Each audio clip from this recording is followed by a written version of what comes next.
This is a real thrill to host this conversation on America and its veterans. This is an issue very close to our hearts here at Hill Center. Our Director of Operations, Ariana Clay, is a veteran and a graduate of the Naval Academy. I'm going to turn this over to the Honorable Jim McDermott of Washington State. I'm just going to say a couple of words because it makes me feel great to read your bio. Veteran himself, a longtime public servant in local, state, and national politics, Representative McDermott served in the U.S. Navy as a psychiatrist and treated soldiers and sailors returning from the Vietnam War. So if you'll please step up and introduce this wonderful gathering.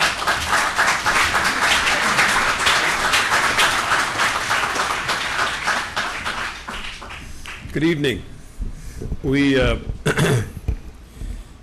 picked this place, and I said we ought to go to it because I know it used to be an old Navy hospital, and I feel at home. I served in the Navy as a psychiatrist, treating people coming back from Vietnam, and I never saw combat. I want to be very careful to say I'm an era veteran, not a Vietnam War veteran. But Karl and Colonel Wilkerson and Sebastian have been closer to war than I will ever have been. But I've seen it secondhand in dealing with people who were injured. If you ever saw Apocalypse Now, you saw my kids. Those were the kids that joined the Navy figuring they'd get out of the war and wound up deeply into the war. And so that's what I spent 2 years at Long Beach doing, was dealing with the walking wounded that came home. War changes you.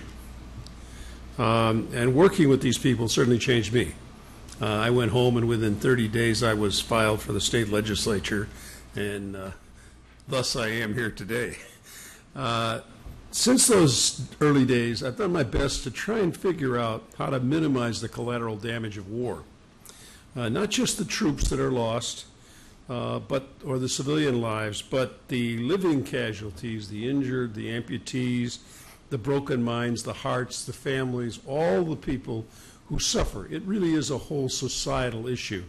When I was a child psychiatrist at Long Beach, I saw some families whose families were over, their members of their family were in Vietnam, and you really begin to see how awful it is when kids are watching on television and wondering if that plane that's going down in smoke is their father. That kind of impact is very hard to really calculate what it's like for a kid. Now, we're wrapping up 2 wars that lasted over a decade. There's been an incredible amount of loss. Thousands of men and women have died for us, and we will never be able to repay that debt. But we can minimize the agony for those who remain. I was listening to the NPR one day, and I heard Karl Marlantes on the radio. And I listened to him, and I thought, God, he understands exactly what I spent all my time in the military doing. I'm going to give him a call. So I called him up. He lives in the suburbs of Seattle, and I talked to him about a book he'd written, which he'll talk about, I'm sure, in a little bit. And he introduced me to Sebastian Junger. These are 2 people who, in their books and in movies and so forth, have actually tried to express to American people what this is all about. And I knew these guys were onto something, and I said to Karl, what should we do about this? He said, well, we really need a national dialogue, a commission or something, so we could have a discussion in this country about what we should be doing for veterans, what we should be doing as we try and bring them back. And that we should identify and fix the holes in the system. There are plenty of people trying. I'm not saying there aren't people trying. They're all over the place. The Veterans Administration and the Veterans Service Organizations, there are all kinds of places where people are trying. But there's no comprehensive societal view of what we should be doing for these people. And the questions that keep coming up are why we have 22 veterans kill themselves in America every day, 1 every hour. Those kinds of questions are questions that simply as a society we have been unwilling to look directly at, and I think it's time. And they were looking for a way to somehow get this reintegration of the national psyche going, and so we decided we'd start this conversation. We wanted to bring back the rest of the country into what the soldiers and their families have felt, so that everybody could have an understanding of what's going on in this process. We wanted to see some responsibility for the burden that surviving can be taken on by the country. It just isn't the soldier or the Marine. It's our responsibility as well. And as an entire new generation of veterans come home, we wanted them to be remembered. I was honored to introduce H.R. 1492. Now, you may think I thought that number up or somehow that was luck, but we're launching on a voyage here. I don't know if it's the Nina, the Pinta, or the Santa Maria, but we're trying to launch a commission that will discuss America and its veterans. And my co-author in all of this is Walter Jones. Walter and I sit on the middle aisle quite often and talk to one another. It isn't that people don't talk across the aisle. We talk all the time. He has a passion for veterans. Camp Lejeune's in his district, and he acknowledged when we started talking about this was a bipartisan thing, and let's do it together. And so I'm very pleased that he's here tonight. This really is the brainchild of Karl Marlantes and Sebastian Junger, and Walter and I are kind of the midwives of delivering this to the Congress. We need help, and we owe it to these men for having given us the idea. And it's my great pleasure now to introduce Walter Jones from North Carolina.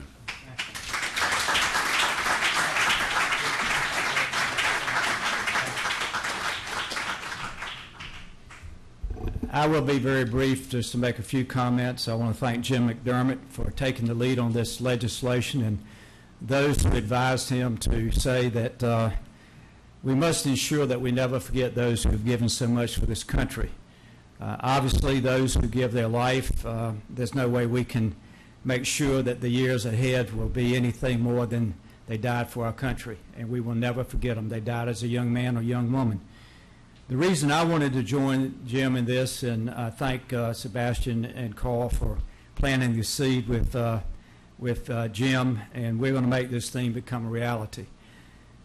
I've signed over 10,841 letters to families throughout this country who lost loved ones in Iraq and Afghanistan. Iraq was a manufactured war. It was a war that should never have happened. But many of those who fought in that war did come home badly and severely wounded. My biggest concern is that America, and I'm proud to be an American, too many times we don't remember what happens 10 years ago or 15 years ago. But when you see the young men and women that Jim and I and other members of Congress have seen who come back severely wounded, in fact, most of them would have died during Vietnam, but medical technology has saved them, and now they have life.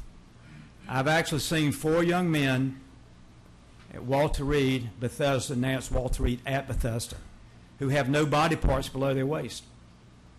They're living, and they have nothing below their waist. Think about your waist tonight, and you have nothing below there. That would not have happened during Vietnam. They would have died.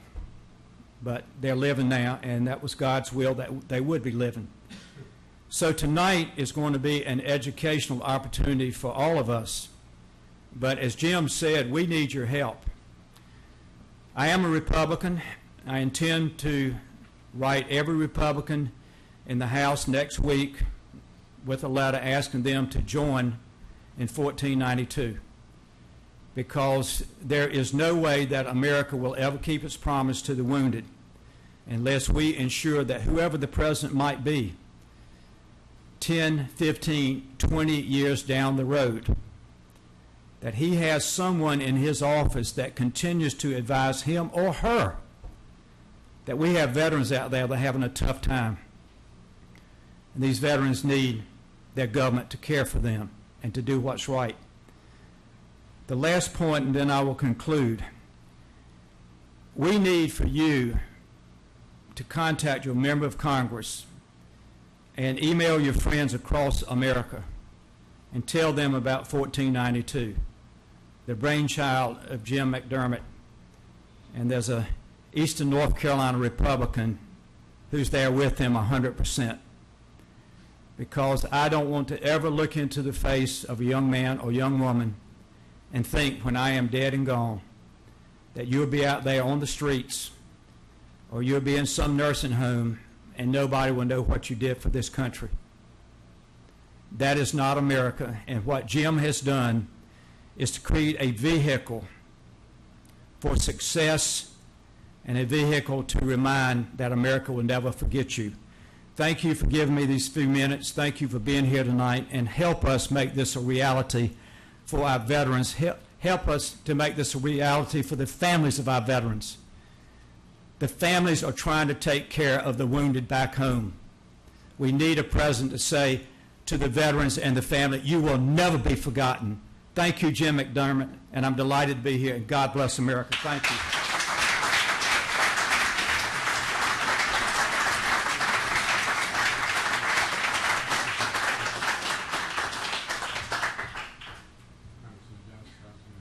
Thank you.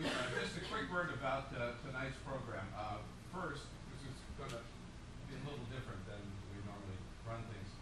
First, I've got to just make one comment that if those of you who are regulars for this series know, this was not announced early on. This is an addition to our regular series this year, and it came about because Congressman McDermott, sorry, thank you. Do you think I need it? Congressman McDermott called. And he said he had this very important project he was working on, and he wanted to take it to a group of people who are involved and really care about the issues, and he wanted to take it to a forum where people believe in the issues and are looking for ways to get involved in the important things in this community. And he came to us on Capitol Hill, and he came to the Hill Center. And Congressman, we are honored by your request and honored to have you here tonight. Thank you so much.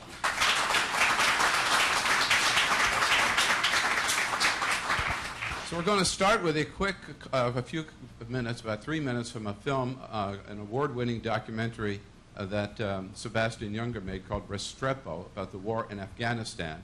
And then our panel will come up. We'll have a little discussion as we normally do with the panel. And then you get your chance to ask questions of the panel. So if we can. All right. There we go. Before we introduce the panel, I want to recognize and thank him for coming. Another member of Congress from California and the Monterey, California, Santa Cruz, Carmel area, Congressman Sam Farr is here tonight. Congressman, thank you. Nice to see you. With a big military presence in that district, Sam has long been involved in veterans issues, working with Jim McDermott, and here in support of 1492 tonight as well. Let's say a quick hello to our panel. Karl Marlantes is an author, businessman, a decorated Marine War vet from Vietnam, author of a great novel about the war in Vietnam called The Matterhorn, a novel of the Vietnam War, came out in 2010, and a couple of years ago, the book that Jim referenced, What It Is Like to Go to War, a nonfiction book published in 2011. Karl, good to have you here tonight. Thank you. Sebastian Junger, who has not read The Perfect Storm, author, journalist, and documentary filmmaker, as we've just seen. His books include Perfect Storm, Fire, War, and this award-winning documentary, Restrepo. I've been honored to have Sebastian on my various TV and radio shows a few times. Sebastian, good to see you again. Yeah, you too. And Colonel Larry Wilkerson is a retired U.S. Army colonel, also a veteran of the Vietnam War, and a former Chief of Staff to Secretary of State Colin Powell. Colonel, honored to have you here tonight. Join us. I want to start with you. You know, the old saying, sort of a smart-ass comment, I guess, that when politicians don't know what to do, they just form a committee. We have a Department of Veterans Affairs. We have a House Committee on Veterans Affairs. We have a Senate Committee on Veterans Affairs headed by Bernie Sanders, who was here just a month ago. Why do we need a commission on veterans? That's an Or excellent, do we? Well, it's an excellent question. I just finished reading True Locks in the Hands of Providence about Joshua Lawrence Chamberlain, and I'm just on the last chapter of a really monumental work. I didn't think anybody could write anything about Washington after Douglas Southall Freeman's 6 volumes, but Ron Chernow has. And I got to answer your question with America has never taken care of its veterans. Never. Not even when it had now, we know with new research, probably 1 million casualties in the Civil War. Not the 600,000 that I talked about all my life as a military historian. 1 million. Battlefield research, people who really know what they're doing, have gone out and said, we had about 1 million casualties. You know how many people that was in a country as small as we were then? And as you find out in Chamberlain's ramblings and sayings about what happened after the war, he was governor of Maine 4 times, he was president of Bowdoin College. We never take care of our veterans in this country. We forget them. And as was pointed out, sadly but eloquently, by previous speakers, we have veterans today who are as horribly wounded as Joshua Lawrence Chamberlain was, for example, and worse. Chamberlain actually had to wear a steel rod from this side to this side for the rest of his life after the Battle of Petersburg. Grant promoted him after that battle to brigadier general on the spot because he thought he was going to die. And he had to reward this man who was probably one of the bravest soldiers America has ever fielded. But we have never taken care of our veterans very well.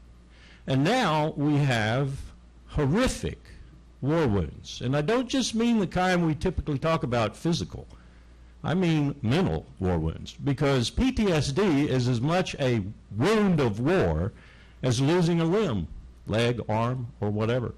And so is traumatic brain injury, about which we know very little right now, but are learning rapidly. NFL knows about traumatic brain injury and hasn't said very much about it. The NCAA probably too. And some of this research that's coming out of these very talented people out at Bethesda, Walter Reed, and elsewhere is going to show, I think, the country that rattling your brain around in its cage, whether it's in football or whether it's in war, is not a good thing to do. So these are new wounds and new conditions of wounded warriors that we haven't seen before, at least not to the quantity and the kinds that we're seeing today. I was just out at Walter Reed, and I was visiting with a triple amputee, both legs and his right arm. And he was already driving. They had rigged a van up specially for him. But echoing what the short part of the film showed us, he said to me, you know when the dog and pony shows come out here, forgive me, from Congress and from the Pentagon? He said, they thank me for my service. And I tell them, he says, I tell them straight to their face, don't thank me for my service. I'm conflicted over that. If you want to thank me about something, thank me for my sacrifice. Incredible conversation with this 31-year-old EOD individual from the Air Force. The Air Force's only triple amputee. I was just at Project Healing Waters fly fishing event at Rose River. That's where we take these wounded warriors who can come forward enough that they're sufficiently mobile to fly fish. And if we have to make a special rod for them, we do that. We have single amputees, armed, that are fly fishing with a special reel and so forth. And it really works to calm them and to give them something that they can focus on and so forth. And I was listening to this Army Ranger captain who had lost both his legs beneath the knees. And he was standing at the podium. He had prosthetics that allowed him to get around pretty well. He'd been through physical therapy.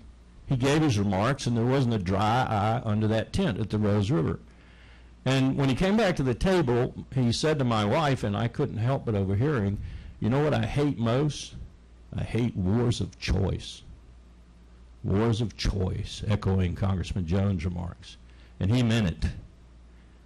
I also was out in Oklahoma City recently, the only state in the union where every single precinct voted for Mitt Romney. So I was in the heart of red meat country. And I was sitting at a dinner after I spoke at Oklahoma University, David Boren's university now, and the Secretary of Military and Veterans Affairs was sitting beside me, Major General retired Renata. And she said to me, you know what the population increase in Oklahoma's prisons, which are burgeoning and just overflowing right now, is most prominent in the category? Vets, veterans. And then she told me about how she visits all the prisons and finds that these veterans are so disciplined and so capable that inevitably they literally take over their ward in the prison. And she says, why have we let this happen? And I said, you tell me why we've let this happen. Mainly because less than 1% of this country has served.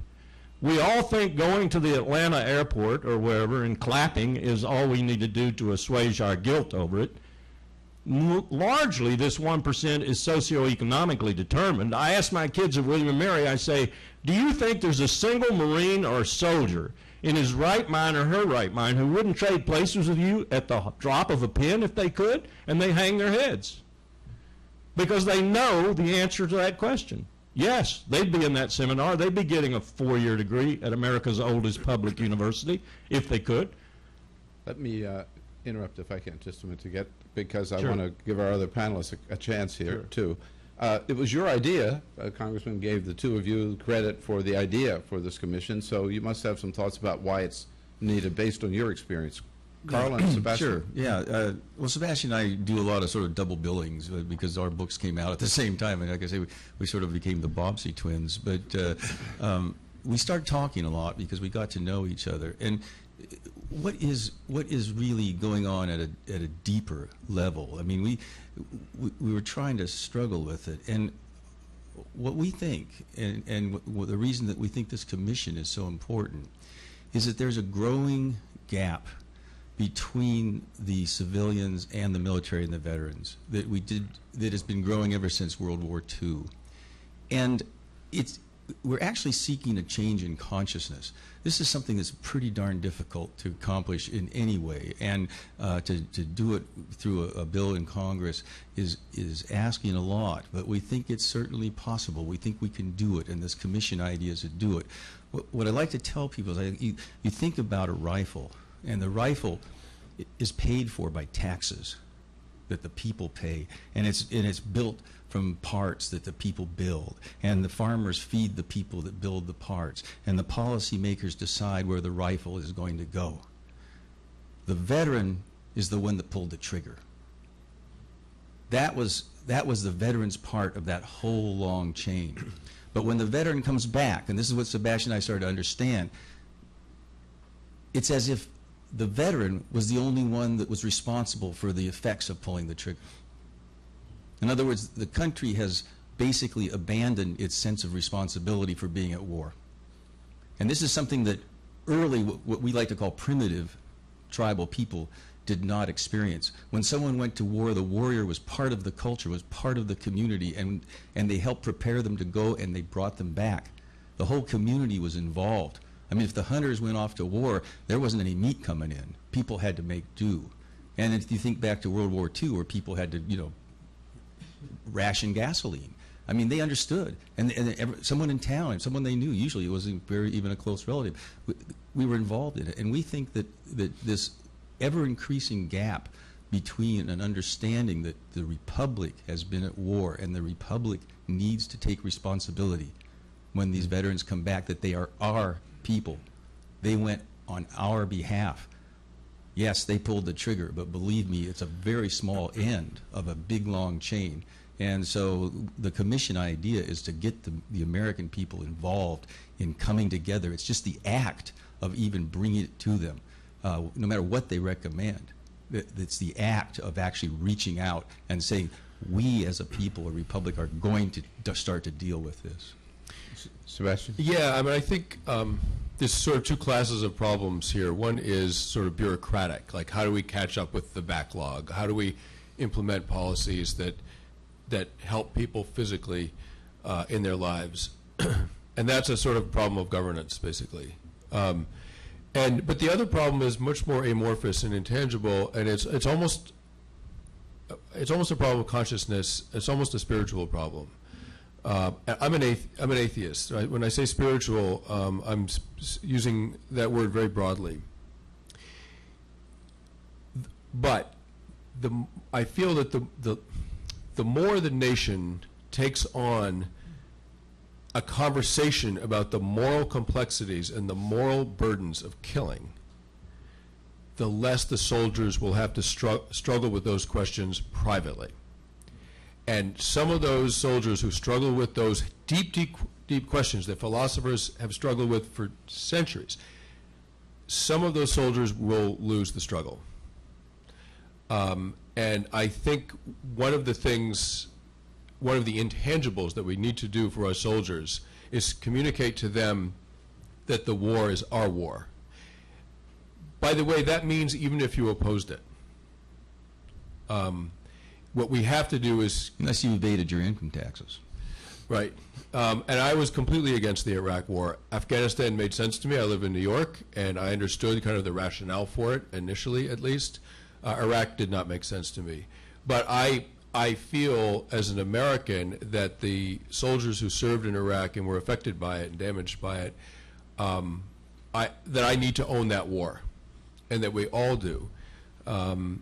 I was an anthropologist in college, and if you read the ethnographies of tribal conflict, tribal warfare, it's remarkable how little mention there is of combat trauma, PTSD. Think about it.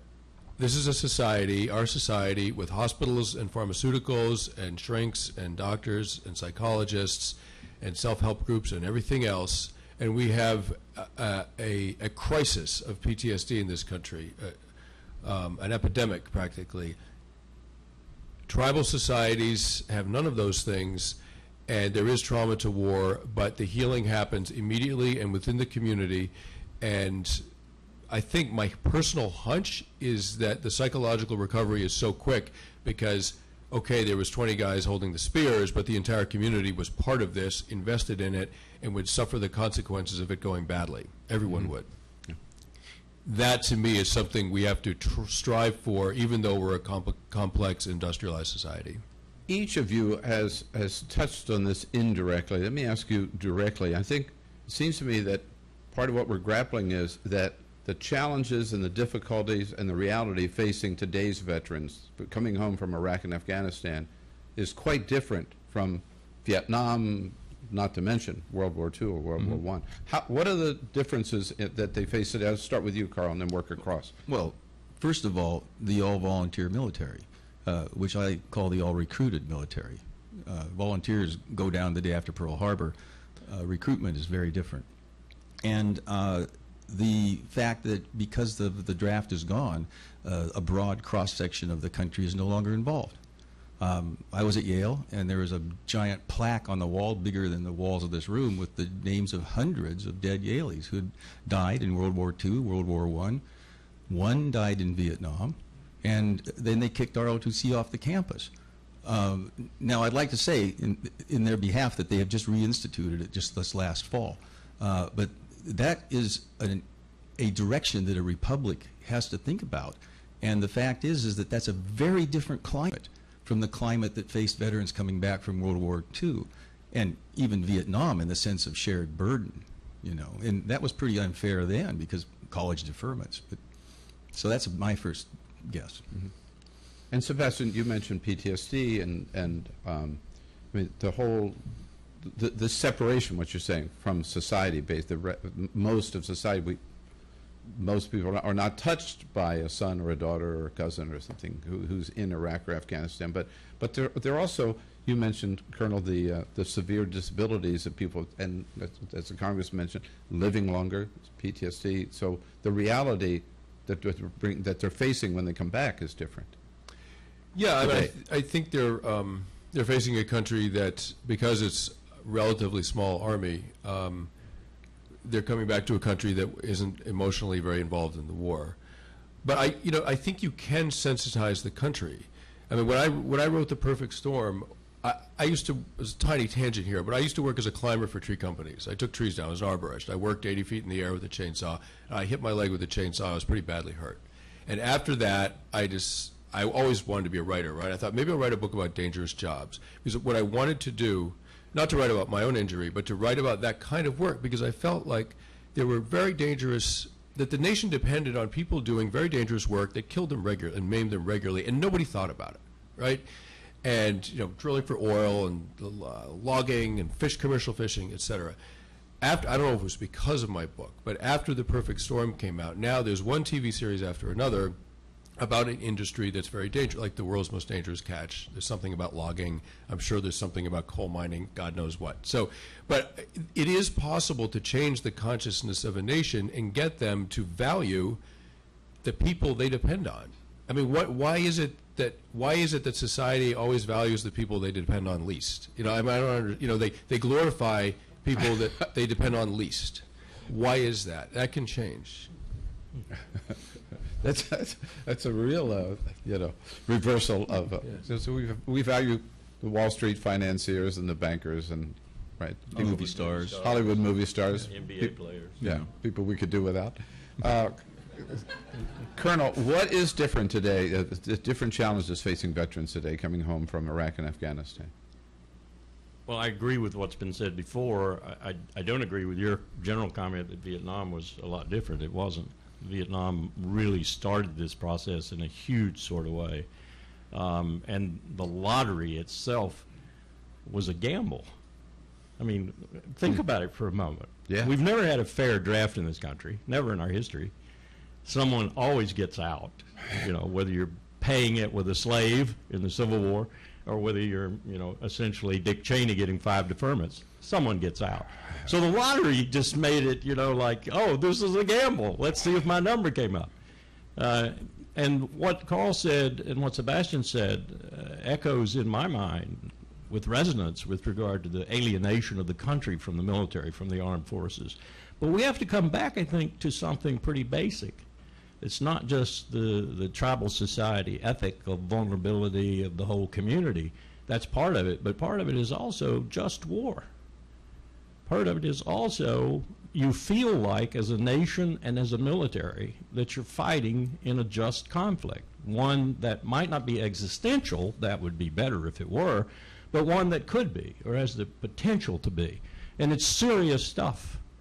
How can the nation get energized over something that isn't? It's as mystifying as the business of our elevating NBA stars, Hollywood stars, and so forth to celebrity and all manner of wealth and riches, and not celebrating the teacher and the policeman and others. You get a presidential candidate, Mitt Romney, who stands up there and says, and we talked about this on the Bill Maher show back in May, the audience was out there, the TV audience was out there in the auditorium, and we said, Mitt's saying that everyone in America wants to be a millionaire. That's their goal. That's their driving objective.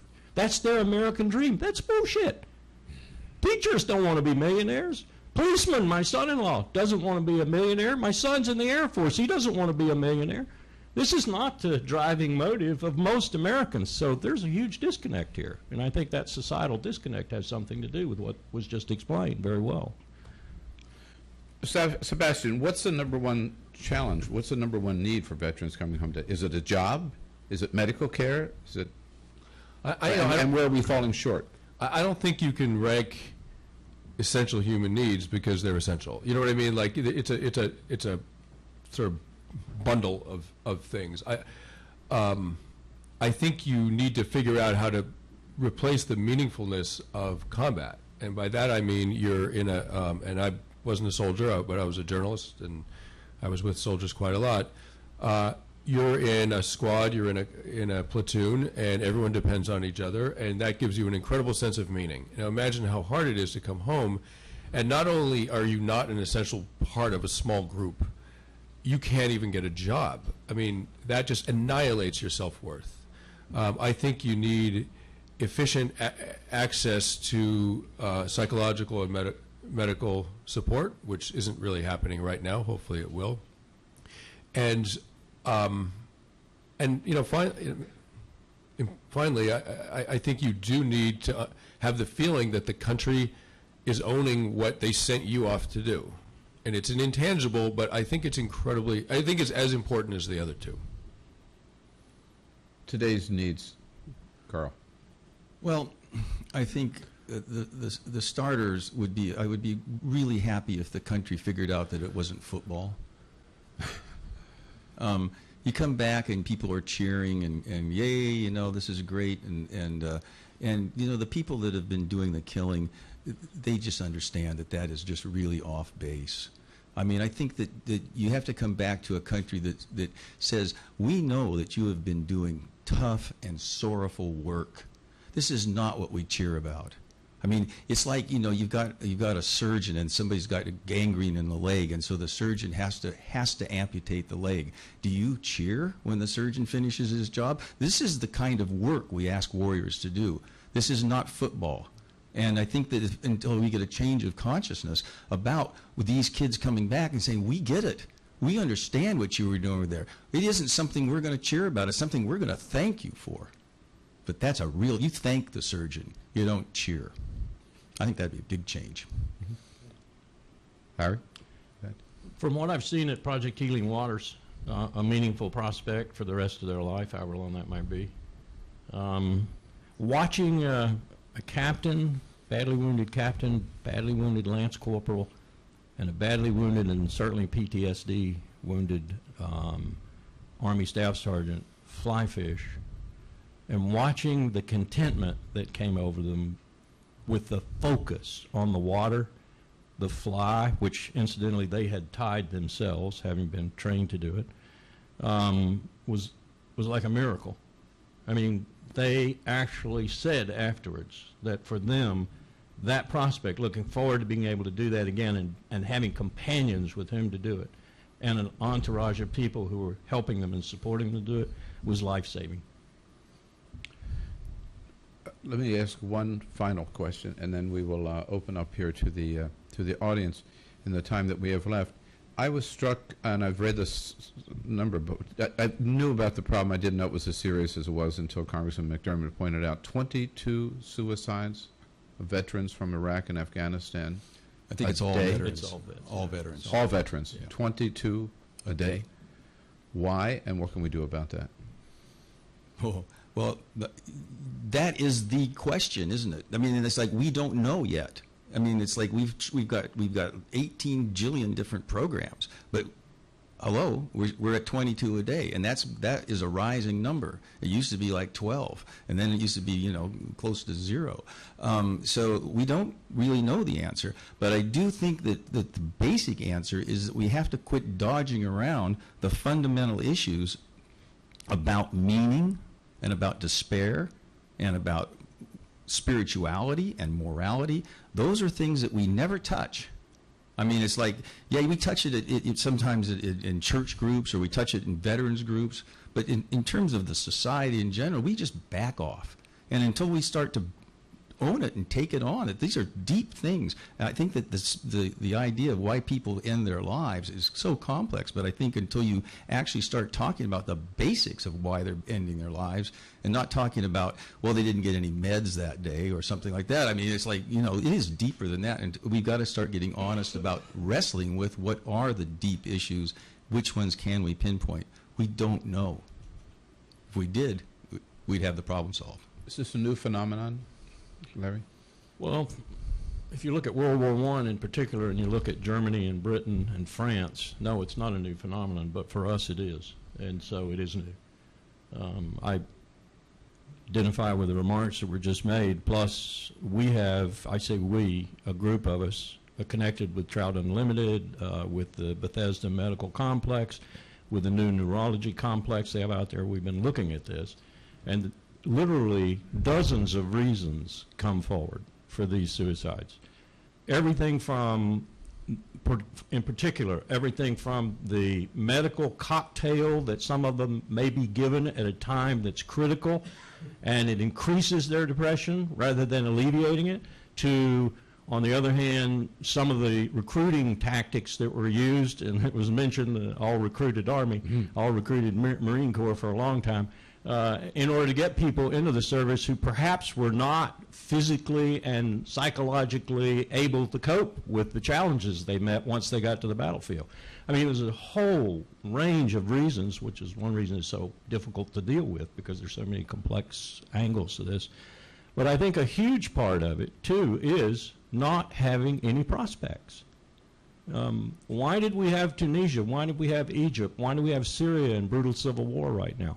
One of the most pressing reasons is lots of 22-year-olds with no prospects at all for the future. None whatsoever. So an AK is the next best thing. If you don't give people a meaningful outlook on the rest of their life, it's difficult to say that you know, they don't have a reason to go take their lives. So, Sebastian, you got a busy life. You know, you're always writing your next book. You're working on your next documentary. And yet you've taken this on as a mission. And you're asking everybody here to help in the formation in Congressman McDermott's legislation to get this commission formed. Why is it so important to you? Well, 2 years ago, my colleague out in Afghanistan, when I was shooting Restrepo, we were shooting Restrepo, Tim Hetherington was killed in Libya, in Misrata, by a mortar. And that really sent a kind of shockwave through my life, and I decided after almost 20 years of covering wars to stop war reporting. But war is incredibly meaningful. It's often very exciting. It's incredibly intense. And I realized that I needed to, in order to ease myself out of the business of covering war, I wanted to engage in something connected to it that was more kind of constructive. One thing was I started a medical training program for freelance war reporters. Tim didn't have to die. He just bled out. No one knew what to do. So I started a group called Reporters Instructed in Saving Colleagues, RISC, R-I-S-C. But the other thing I wanted to do was just leave something behind that, I mean, I think war is human and it's probably unavoidable to some degree, but I wanted to leave something behind that would help, like, people's hearts in some way, like emotionally, spiritually. I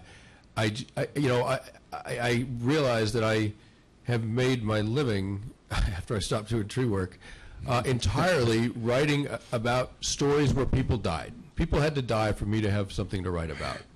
And I think it was good that I did that writing, but it has its own kind of moral consequence to do that. And I feel like I just kind of wanted to put back a little bit. Congressman McDermott, I think you could do no better than to put these three gentlemen in front of members of the United States Congress, and you could get this commission by acclamation, I think. Thank you. Thank you. Thank you.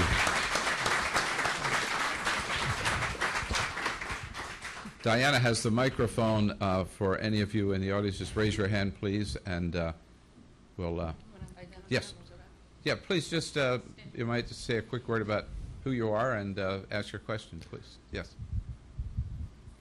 Hi, my name is Laura. I'm wondering if there's anything that can be done to encourage companies to hire veterans, or maybe there are tax credits or something that I don't know about. Is that something that's being done or thought of, good or bad idea?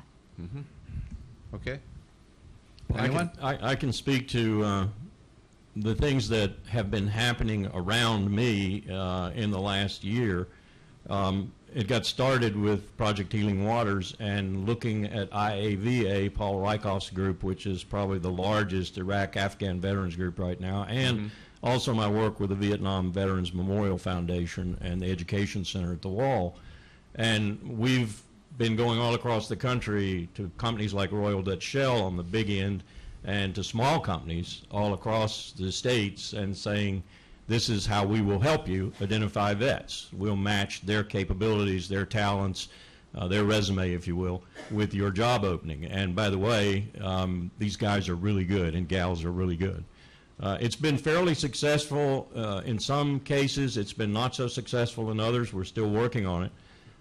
Some of the problem is the vet goes and works and then something happens. And the employer will sometimes call us back and give us feedback and say, well, gave him the job and he was great for about 6 months, and then all of a sudden, boom, off the deep end, and can't even find him now. So that's a problem. That's also a problem that the woman I was telling you about in Oklahoma City identified to me with regard to the prison population. Anyone else? Yeah, I think it's important to understand one major difficulty, which is that if you just give a vet a job, this is a 19-year-old who has had life and death decisions, like he could be a squad leader, and to suddenly say, oh, well, what can you do? In other words, look at his resume. Well, on his resume, it'll look like he can't do anything. He's a high school kid who's been gone for a few years. The employers have got to realize that what they've got on their hands is somebody who has done enormously mature work, and they have to just say, we'll train him. I mean, the guy's got enormous talent. I mean, he's a 19-year-old squad leader. He's had life and death decisions. He's led his people. These are traits that aren't on the resume. You know, maybe he doesn't know how to program the computer, or maybe he doesn't know how to string the wire, or whatever it is you want. So I think the first thing is that we've got to just say it's got to go beyond the resume.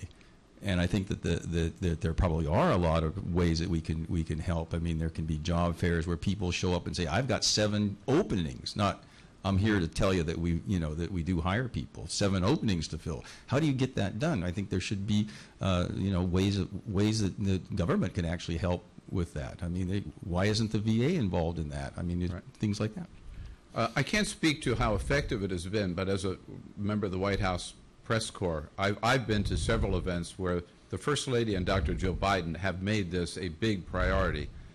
They've done a lot of work around the country, and I've been to one event, at least with the President, down here at the Navy Yard, where there were a lot of corporate leaders there, and he was making this, again, I don't know how successful they've been, but they clearly, this has been a top priority for the First Lady, the President, and Dr. Joe Biden particularly.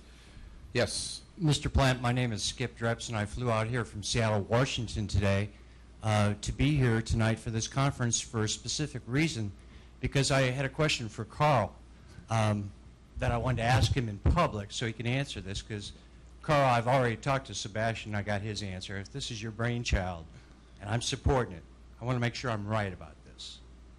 So, I come from a state where, Colonel, our disabled veterans through Camp Patriot, we climb Mount Rainier. They're blind. They have amputations. They climb Mount Rainier the 7th year in July. We'll be climbing Mount Rainier with a team of disabled veterans from Iraq and Afghanistan. But tangibly, Mr. Plant, I also come from a state that's taxing veterans' benefits and providing a use tax on veterans' benefits. Now, if that hasn't institutionalized the negative things that they've been talking about, I don't know what does. When a state of our United States decides that it's going to put a use tax on a wheelchair that's given to them by the VA. Well, now, if that's not wrong, but sir... I just want to say, first of all, the name is Press, and 2... I'm sorry? Don't blame me. I got nothing to do with what's going on in Washington. If you think I support that, you're nuts. I wanted to give you something so tangible that would cause me from Seattle to come here. It's outrageous. But, Karl, it's, excuse me, sir? Outrageous? Thank you. Karl, the question for you, sir, is this bill a rallying point like you and I would put a flag when we were in combat? When we had to DD Mao from a position, we're going to a rally point where we're putting a flag for this gentleman, an active duty Marine, because we're Vietnam veterans and we said we'd never leave another generation behind. Is this that flag because things have gotten so bad that we have to put a flag up and another commission up to draw America's attention to the fact that, again, Colonel, we're not taking care of veterans, but not on my watch am I going to leave him behind. Well, that's about what's happening. So, Karl, did I get this right? That's a good metaphor. I mean, I think we're trying to get attention. We're trying to, that's what flags do. Flags are there to get your attention. And I think that that's the very act of a commission going out to the nation and talking and getting feedback, like, why are they taxing wheelchairs, is something that is, getting attention and is, in fact, changing consciousness. I had no idea. I live in Washington. Right there is an example of what a meeting between citizens and a group like that is going to do. So, yes, it's a flag, and we ought to salute. It's also a problem that this commission can identify and tackle and get change. Yeah. And bring to people's attention, which is one of the values of it. I had no idea. Congressman Farr, we'll get you a microphone. And then back to back. Okay. Sorry. Thank you. I really appreciate this meeting, Bill. Thank you for pulling it together. And Jim, thank you for your bill that I'm co-sponsoring. I sit on the Veterans Appropriations Committee. I've been there about a decade. We have doubled the budget for Veterans Affairs, largest increase of any department in modern history. And you can see we're still backlogged. It's a lot of problems.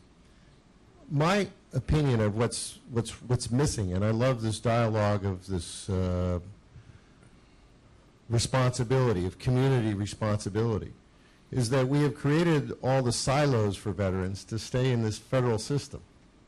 Yet they go back to living in communities in rural areas of America where there is no veterans clinic, there is no veterans hospital, there is no somebody with a military background or a veterans background that has that they can sit down and trust for treatment of PTSD. Although we have a lot of marriage and family counselors licensed in those small communities to do it.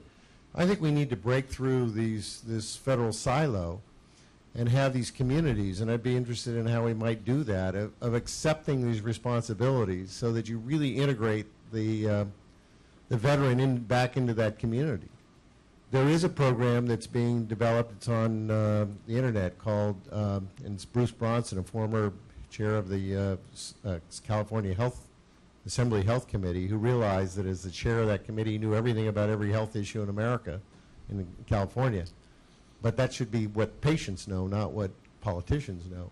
And has developed, working with county mental health officials, the network of care for veterans by county, in every county in the United States. And it's called networkofcare.org. You go to the state and then go to a county. But even that, the use of that, the knowledge of that, of understanding what veterans can do, until we can have a community,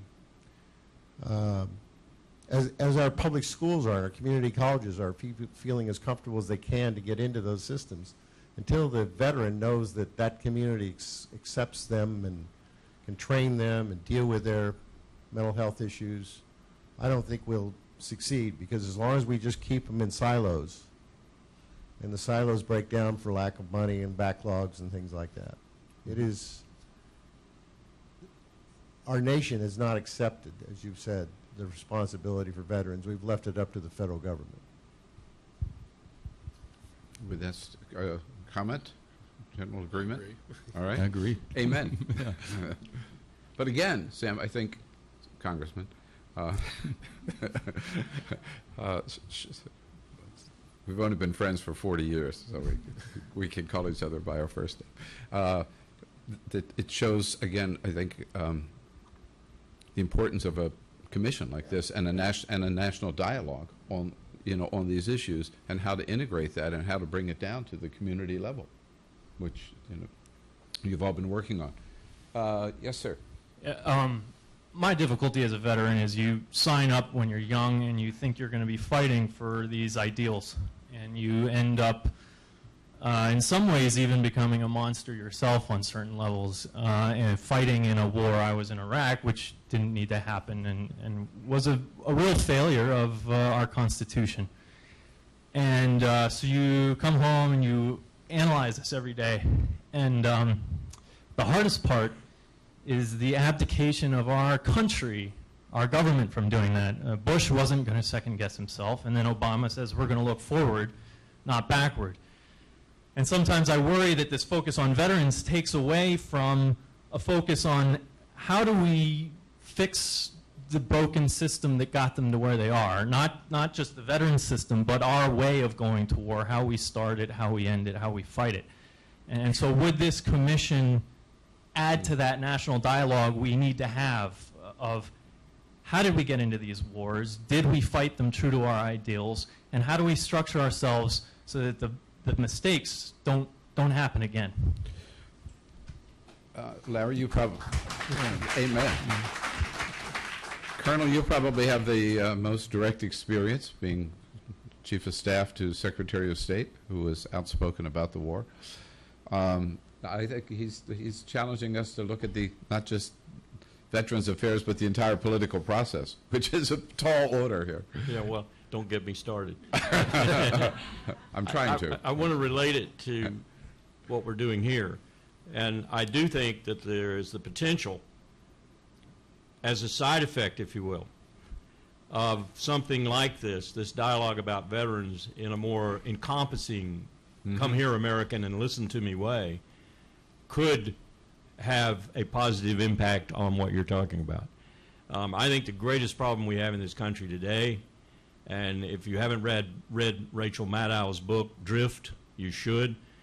She's a PhD, Oxford first. She's not just a commentator on TV. The biggest problem we have today is apathy in this country. If you look at Eisenhower's 1961 farewell address, he didn't just talk about the military-industrial complex. That's what everybody remembers.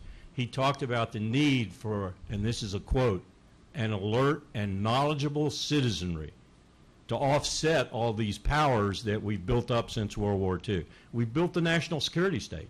We're living in a national security state. That's a better description. I teach government and public policy.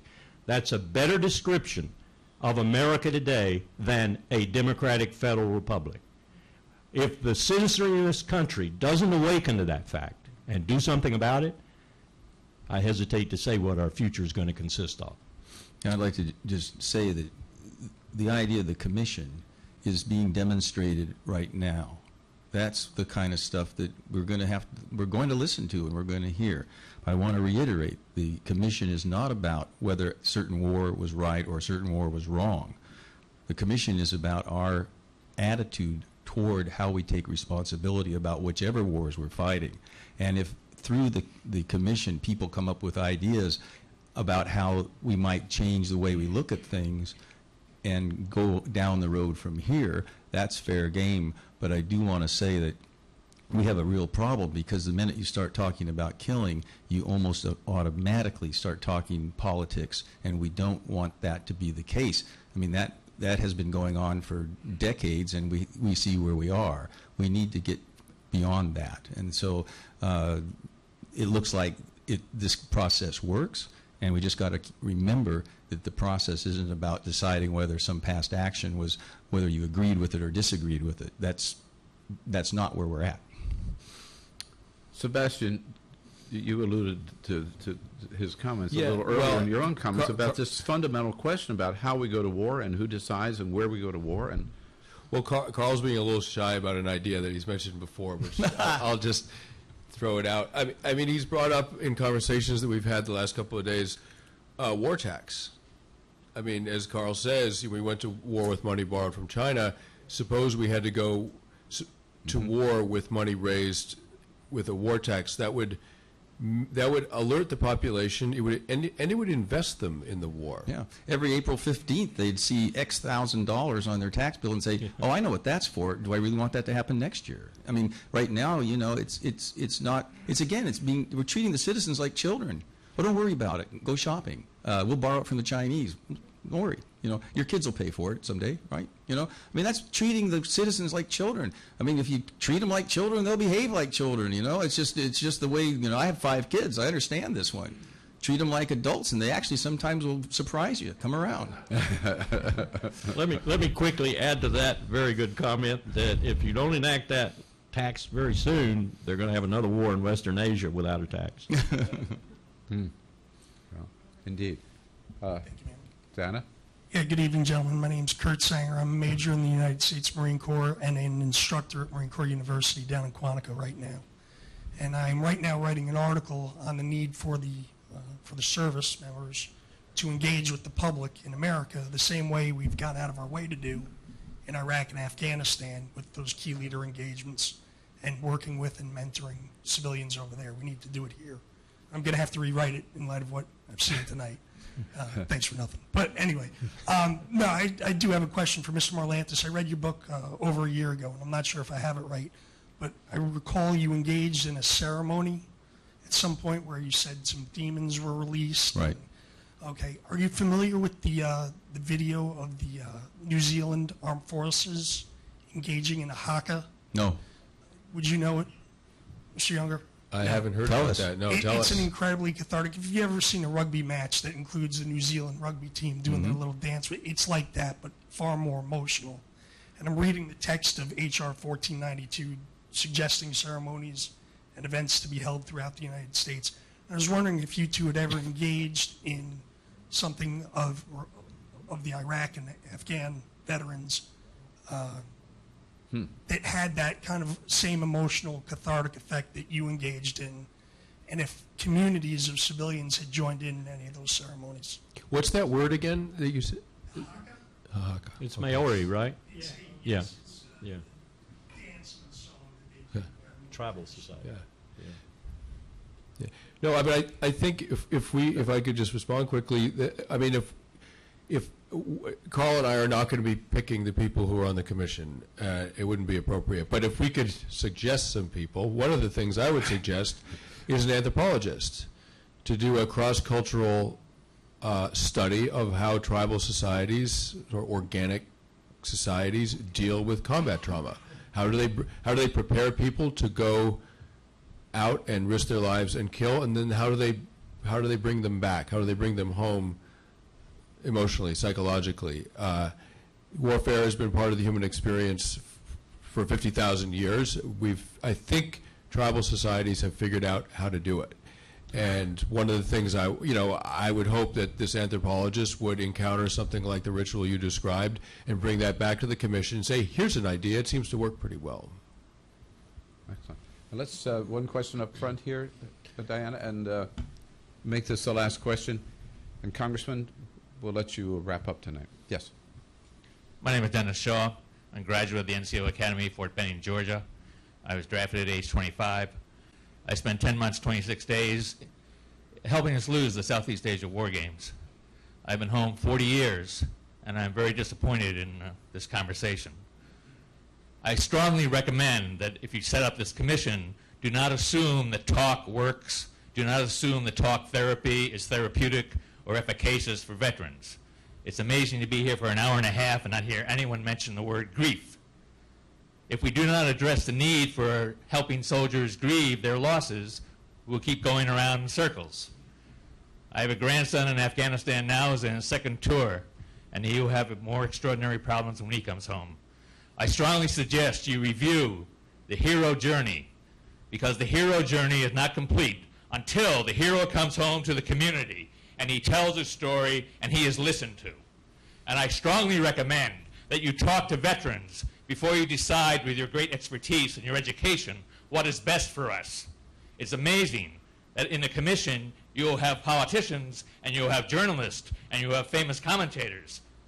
And one veteran? And not a combat veteran of that.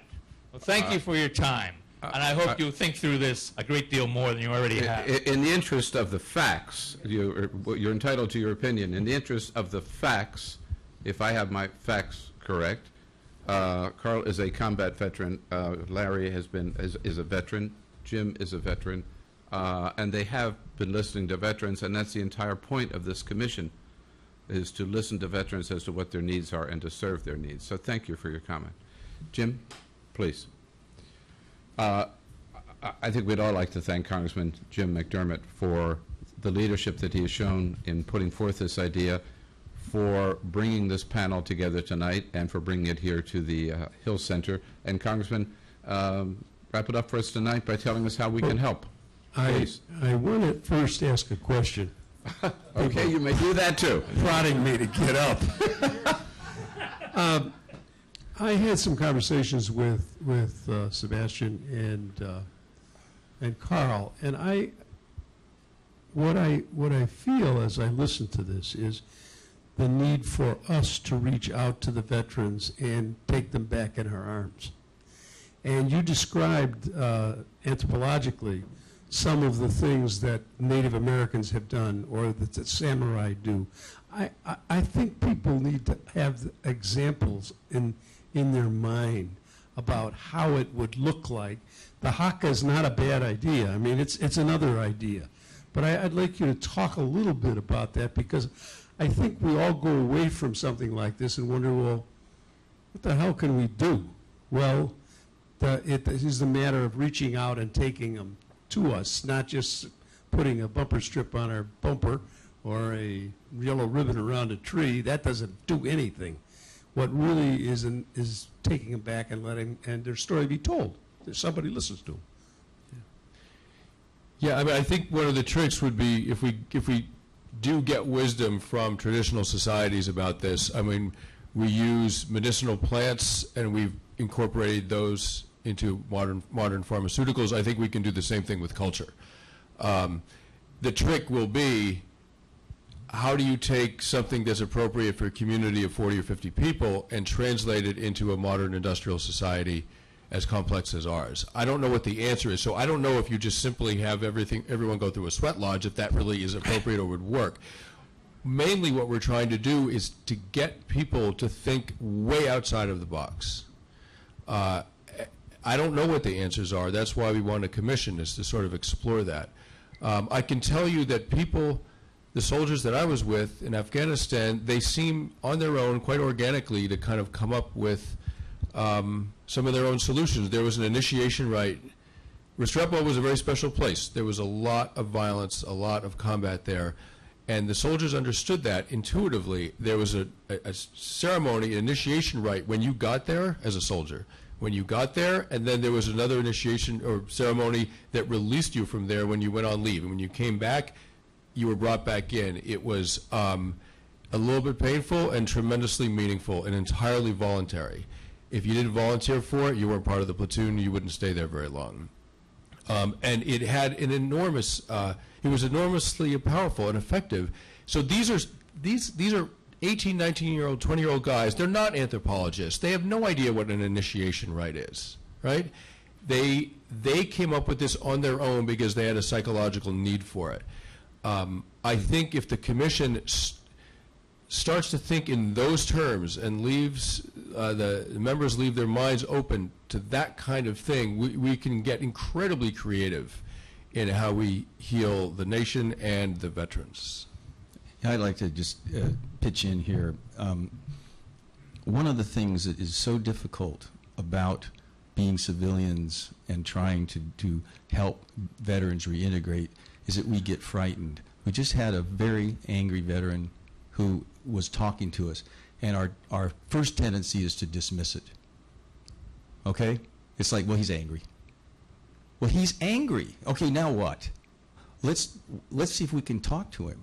He's talking about grief. I would guess he's got a lot of grief, or he's certainly gone through a lot of grief. And believe me, I've been in places where I've cried when the snot's coming out of my nose for 25 minutes. You know, I can't stop. So I understand about that. But what the point is that he's talking about it, and he's talking about it, and he's angry. And what our tendency is to, God, I don't want to do this. I mean, civilians are frightened of veterans. Frightened because I've been there. I love killing people. Well, you deal with that. That's not easy. Now I look back on it and I weep, but I was in a different frame of mind when I did it. So we've got to be able to stand our ground and listen and take them in, and that is something that we are very bad at. We have a code of silence. Let's not talk about it. Why? Because it's uncomfortable. And we just witnessed it just now. Thank you. Thank you all for coming. This is sort of a circular thing for me, since I told you my story about being in the military, and the things that I have a box over in my house down here on 9th Street that has the consultation I had with every one of the people I saw for 2 years. I was going to write a book called Join the World to See the Navy. And I decided as I got into politics that might not be a smart book to write.